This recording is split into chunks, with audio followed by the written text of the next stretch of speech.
پائے سگ بوسیدہ مجنو خلق گفتائی چے سود گفتئی سگ گاہے گاہے کوئے لیلا رفتہ بود. رومی کہتے ہیں کسی نے مجنو کو دیکھا کتے کے پاؤں چوم رہا ہے تو اس نے کہا انسان ہو کے کتے کے پاؤں کو چوم رہا ہے؟ تو اس نے کہا تم نہیں جانتے یہ کتا کبھی کبھی لیلا کے کوچے سے گزرتا ہے. جو یار کی گلی سے کبھی کبھی گزرے وہ تو اس قابل ہوتا ہے اس کے پاؤں چومے جائیں تو کوچہ حبیب کا اپنا عالم کیا ہوگا. جو کوچہ حبیب سے کبھی کبھی گزرے عارضی نسبت ہو اس کے تو پاؤں چومے جائیں. اور جو حضور علیہ السلام کے کندھوں پہ کھیلنے والا حسین ہے اس کی عظمتوں کا عالم کیا ہوگا, ان کی رفتوں کا عالم کیا ہوگا. جن کو حضور نے جگر کا ٹکڑا قرار دیا ہے ان کی عظمتوں کا عالم کیا ہوگا. تو اللہ جل شانہ ہمیں ہدایت کی راہوں پہ گامزن رکھے اور اپنی پناہوں کا حصار دے. اور میں آخر میں دعا گو ہوں آج ان بزرگوں کے لیے جن کے لیے آج دعا کے لیے آپ جمع ہوئے ہیں. ماں باپ کے حق ان کے مرنے کے بعد ختم نہیں ہو جاتے بلکہ ایک حدیث میں آتا ہے 4 حق ایسے ہیں جو اولاد کے ذمے مرنے کے بعد بھی باقی رہتے ہیں. ان میں سب سے پہلا حق جو ہے الصلاۃ علیہما, ان پر جنازہ پڑھنا ہے. یہ ماں باپ کا پہلا حق ہے جو اولاد کے ذمے انتقال کے بعد واجب الادا ہوتا. اور خوش نصیب ہیں وہ والدین جو اپنی اولاد جن کی اولاد ان کا جنازہ پڑھنے کی صلاحیت رکھتی ہے. ورنہ کتنے لوگ ہیں جو اپنے ماں باپ کا جنازہ بھی نہیں پڑھ پاتے. میں کتنے لوگوں کو جانتا ہوں جنہوں نے حقیقی ماں کا جنازہ نہیں پڑھا, اپنے حقیقی باپ کا جنازہ نہیں پڑھا. آپ کہیں گے بیرون ملک ہوں گے, نہیں, موجود تھے, قبرستان میں بھی گئے لیکن کھڑے رہے, جنازہ نہیں پڑھا. ایسے لوگوں کو آپ بھی جانتے ہیں. یہ وہ لوگ ہیں جنہیں جنازہ آتا نہیں ہوتا اور وہ صف میں کھڑے رہتے ہیں اور جنازہ نہیں پڑھ پاتے اس لیے کہ آتا ہی نہیں ہے. اور مجھے بتاؤ کہ اس بیٹے سے بڑا بد نصیب کوئی ہو سکتا ہے جو اپنی حقیقی ماں کا جنازہ پڑھ نہ سکے, اپنے باپ کا جنازہ نہ پڑھ سکے. اور والدین کتنے محروم ہیں کہ ان کی اولاد ان کا جنازہ نہیں پڑھتی. جس خلوص کے ساتھ اولاد جنازہ پڑھ سکتی ہے کوئی اور پڑھ سکتا ہے, لیکن وہ کھڑے ہیں ہاتھ باندھے کیونکہ جنازہ آتا ہی نہیں ہے. اس لیے یہ پہلا حق تھا ماں باپ کا جو انتقال کے بعد واجب الادا تھا لیکن ادا نہ کر پائے. اور وہ خوش قسمت ماں باپ کے جن کی اولاد خود جنازہ پڑھانے کی صلاحیت رکھتی ہے, کتنی اللہ نے ان کو سعادت عطا کی ہے. دوسرا حق ماں باپ کا انتقال کے بعد استغفار لہما, ان کے لیے بخشش کی دعا کرنا. ماں باپ کو زندگی کے اندر خوش کرنے کے, ان کو راضی کرنے کے, ان کی خدمت بجا لانے کے سینکڑوں طریقے ہوتے ہیں, لیکن انتقال کے بعد اب وہ سارے موقوف ہو گئے. نہ پاؤں دبا سکتے ہیں, نہ انواع و اقسام کی چیزیں پیش کر کے ان کی خوشنودی حاصل کر سکتے ہیں, نہ ان کی طبع کے مطابق گفتگو کر کے ان کو آسودگی دے سکتے ہیں. اب وہ سارے سلسلے منقطع ہو گئے, لیکن ان کے لیے دعا کا دروازہ بند نہیں ہوا. جس طرح ماں باپ کی دعا اولاد کے لیے قبول ہوتی ہے اس طرح اولاد کی دعا ماں باپ کے لیے قبول ہوتی ہے. اور میں نے کتب تصوف میں پڑھا ہے, ایک حدیث پاک اس کی تائید میں بھی مل گئی, جو شخص اپنے والدین کے لیے روزانہ اہتمام سے دعا کرے ساری زندگی اس کے رزق میں بے برکتی نہیں آ سکتی. اہتمام سے روز دعا کرے.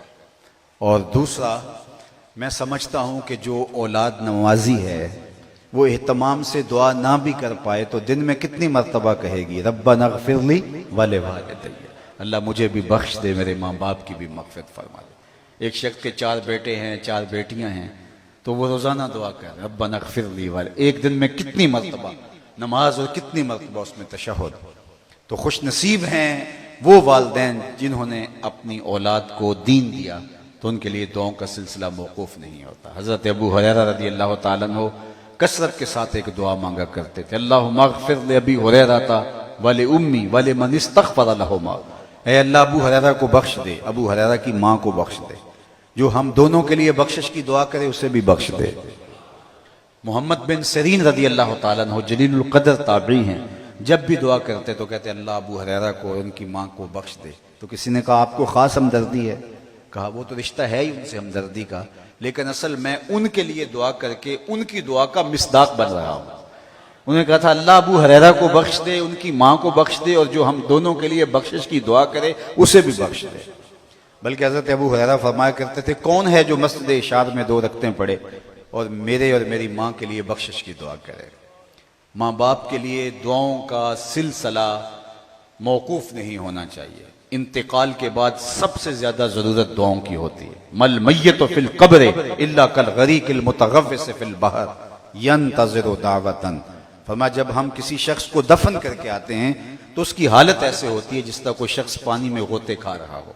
اس مشکل اور آڑے وقت میں اگر پسماندگان کی طرف سے اسے کسی چیز کی ضرورت ہوتی ہے تو وہ دعاؤں کی ضرورت ہوتی ہے.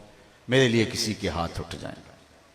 اور بعد میں لوگ بحث کر رہے ہوتے ہیں دعا مانگنی بھی چاہیے یا نہیں مانگنی چاہیے, اور وہ انتظار میں بیٹھا ہوتا ہے کہ کسی کے ہاتھ اٹھے.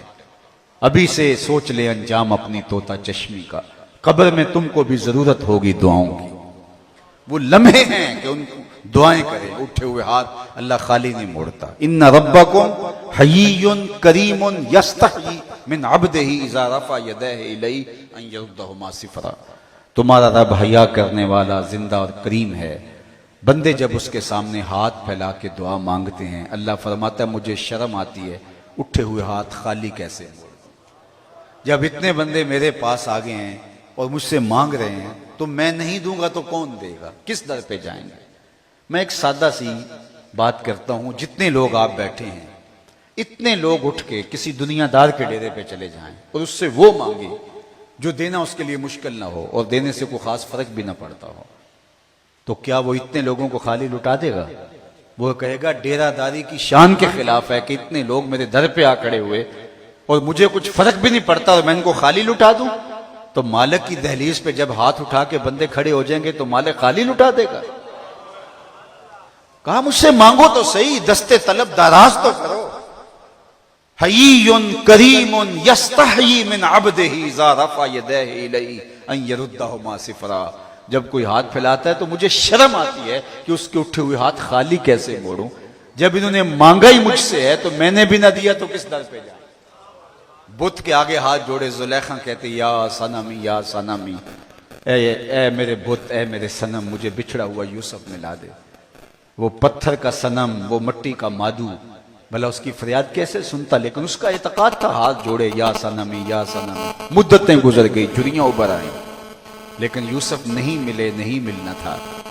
ایک دن رات کا پچھلا پہر ہے اور بت کے آگے ہاتھ جوڑے کھڑی ہے یا صنمی یا صنمی. نیند کا جھٹکا آیا, زبان بل کھا گئی اور کہا یا سمادی یا سمادی. یا صنمی یا صنمی پکارتے پکارتے ہاتھ ادھر ہی جڑے ہیں اور کہتے یا سمادی یا سمادی. آواز ہے جبریل جلدی جا یوسف کے گھوڑے کا رخ موڑ دے, اس بچھڑی ہوئی کو یوسف ملا دے. مالک یہ تجھے تو نہیں پکار رہی, یہ تو بت کو پکار رہی. زبان بل کھا گئی. کہا جانتا ہوں, لیکن اتنی عمر سے یہ بت کو پکار رہی ہے, صنم صنم پکار رہی ہے. تو اس نے کچھ نہیں دیا. آج جیسے بھی اس کے لبوں پہ میرا نام تو آیا, میں نے بھی نہ دیا تو کون دے گا. میرے اور بت میں فرق کیا ہوا اگر میں نے بھی اس کی فریاد نہ سنی. کوئی آئے تو صحیح, دستے طلب دراز تو کرے. اقبال نے کہا تھا ہم تو مائل بکرم ہیں, کوئی سائل ہی نہیں. راہ دکھلائیں کسے راہ رب منزل ہی نہیں. جلوائے طور تو موجود ہے, کوئی موسیٰ ہی نہیں. کوئی سچی طلب لے کے تو آئے. دنیا دار سے مانگنا ہو تو اس کی زبان میں مانگنا پڑتا ہے, لیکن اللہ سے جس زبان میں مرضی مانگو, عربی میں مانگو, عجمی میں مانگو, سندھی میں مانگو, ہندی میں مانگو, پشتو میں مانگو, نظم میں مانگو, نثر میں مانگو, اقبال کا لہجہ اختیار کر لو, رومی کی طرز میں مانگو, جامی کے انداز میں مانگو. نہیں مانگنا آتا خالی ہاتھ پھیلا دو, وہ بند لبوں کی بولیاں بھی جان جائیں. مانگو تو صحیح, دستے طلب دراز تو کرو. اور اگر کوئی کہتے ہیں میں نہیں مانگتا تو نہ مانگ میاں, اس کو کیا ضرورت ہے, ضرورت تو تیری ہے. کل ما یعبؤ بکم ربی لولا دعاؤکم, اے محبوب فرما دو اگر تم نہیں پکارو گے تو وہ بھی پرواہ نہیں کرے گا. ضرورت تمہاری ہے, تم متکبر بنے کھڑے ہو تو کوئی بات نہیں ہے, اس کو بھی پرواہ نہیں ہے. لیکن جھولی پھیلاتے رہو گے وہ جھولیاں بھرتا رہے گا, اس کے خزانوں میں کوئی کمی نہیں ہے. تو آؤ تو صحیح, اس کے دروازے پہ آؤ. تو یہ دوسرا ماں باپ کا حق ہے کہ ان کے لیے دعا مانگی جائے, ہاتھ اٹھائے جائیں. اٹھے ہوئے ہاتھوں کی اللہ لاج رکھتا ہے. تیسرا حق ماں باپ کا جو اولاد کے ذمے مرنے کے بعد عائد ہوتا ہے, بر الاصدقاء. ماں ہے تو اس کی سہیلیوں کے ساتھ, باپ ہے تو اس کے دوستوں کے ساتھ اس نے سلوک کرنا. حدیث پاک میں آتا ہے کہ یہ حق ہے. اور چچا باپ کی جگہ پر ہے, خالہ ماں کی جگہ پر ہے, ان کے ساتھ اس نے سلوک کیا جائے. جو باپ کے دوست ہیں ان کے ساتھ اس نے سلوک کیا جائے. یہ نہ ہو رشتہ دار دوست جب آئیں تو کہے یار ہمارا بھائی ہوتا تھا تو ہمیں اپنائیت لگتی تھی, اب وہ چلا گیا ہے تو اب گھر میں وہ ہمیں اپنائیت نہیں ملتی، بچے اور مزاج کے ہو گئے. نہیں، یہ حق ہے ماں باپ کا، ان کو قبر میں آسودگی ہوتی ہے. چوتھا حق انجاز الوعد، ان کے وعدوں کو پورا کرتا. اگر اللہ سے کوئی وعدہ کیا پورا نہیں کر سکے، منت مانی پورا نہیں کر سکے، اس کو پورا کیا جائے. لوگوں سے وعدہ کوئی کیا تھا پورا نہیں کر سکے چل بسے، تو وہ وعدہ پورا کیا جائے. علماء نے اس کے زمرے میں لکھا کہ ان کے معمولات خیر کو جاری رکھا جائے. یعنی وہ جو اچھے کام کرتے تھے، شروع کر گئے تھے، کسی غریب کی مدد کرتے تھے، مسجدوں کے نظم میں حصے دار تھے، مدارس کے نظم میں حصے دار تھے، کسی فلاحی تنظیم کی مدد میں وہ حصے دار تھے، جو اچھے کام وہ شروع، غریب رشتہ داروں کے ساتھ تعاون کا ان کا معاملہ تھا، تو جو ان کے معمولات خیر تھے، انجاز الوعد کے زمرے میں یہ آتا ہے کہ جو ہے وہ ان کو بھی جو ہے وہ جاری رکھا جائے. اللہ اکبر. یہ ہے ماں باپ کے حق. ویسے اعلیٰ حضرت عظیم البرکت امام اہل محبت امام الشاہ احمد رضا خان فاضل بریلوی نے باقاعدہ ایک رسالہ تحریر کیا جس میں مختلف احادیث کو جمع کر کے 12 حق بیان کی. اس حدیث میں تو 4 حق ہیں، انہیں مختلف حدیثیں جمع کی ہیں جس میں 12 حق بیان کیے ہیں جو ماں باپ کے اولاد کے ذمے مرنے کے بعد عائد ہوتے ہیں. ان میں سے آخری حق انہوں نے بیان کرتے ہوئے کہا کہ اچھے برے اعمال قبر میں ماں باپ کو پیش کیے جاتے ہیں، انہیں خوشی اور دکھ ہوتا ہے ان اعمال کے حساب سے. تو اولاد نیک ہو تاکہ قبر میں ماں باپ کو آسودگی نصیب ہو. تو اللہ جل شانہ کی بارگاہ میں دعا ہے کہ اللہ اس خاندان کے جملہ مرحومین کی مغفرت فرمائے. آپ جتنے لوگ تشریف لائے ہیں اللہ جل شانہ آپ سب کے مرحومین کی مغفرت فرمائے. اور اس موقع پر میں خاص طور پہ آپ سارے لوگوں کی آمین کے ساتھ بارگاہ عزتی میں دعا کرنا چاہتا ہوں. اللہ میرے وطن کی خیر کرے. ملک اس وقت جن معروضی حالات میں گھرا ہوا ہے، یہ یقیناً ہمارے گناہوں کی سزا ہے جو ہم کاٹ رہے ہیں. اعمالکم امالکم، ایک روایت میں آتا ہے تمہارے اعمال ہی تمہارے حکمران ہیں. جس طرح کہ ہم ہوں گے اس طرح کہ ہمارے اوپر حکمران مسلط کر دیے جائیں گے. کسی نے حجاج بن یوسف سے کہا کہ تو نے حضرت عمر کا دور حکومت دیکھا ہے تو ان جیسا عدل کیوں نہیں کرتا، یہ بہت ظالم شخص گزرا ہے. حضرت حسن بصری رضی اللہ تعالیٰ عنہ کہا کرتے تھے کہ پچھلی امت کے لوگ اپنے سارے ظالم لے آئیں اور ایک پلڑے میں رکھ دیں پچھلی امتوں کے لوگ، اور دوسرے پلڑے میں ہم حجاج بن یوسف کو رکھ دیں تو یہ پلڑا پھر بھی بھاری ہوگا. 70,000 لوگ اس نے اپنے ہاتھ سے قتل کیے ہیں، 90,000 اس کے حکم سے کٹے ہیں. اتنا بڑا ظالم. تو کسی نے کہہ دیا، جرات کر لی، تو کہا تو نے حضرت عمر کا زمانہ دیکھا ہے، ان جیسا انداز عدل کیوں نہیں اختیار کرتا؟ تو اس نے 2 لفظی جواب دیا تھا، سنیے. اس نے کہا تبازرو اتعمر لکم، تم ابو ذر بن جاؤ میں عمر بن جاتا ہوں. جب رعایا ابو ذر غفاری جیسی ہوتی ہے تو حکمران عمر جیسے ہوتے ہیں.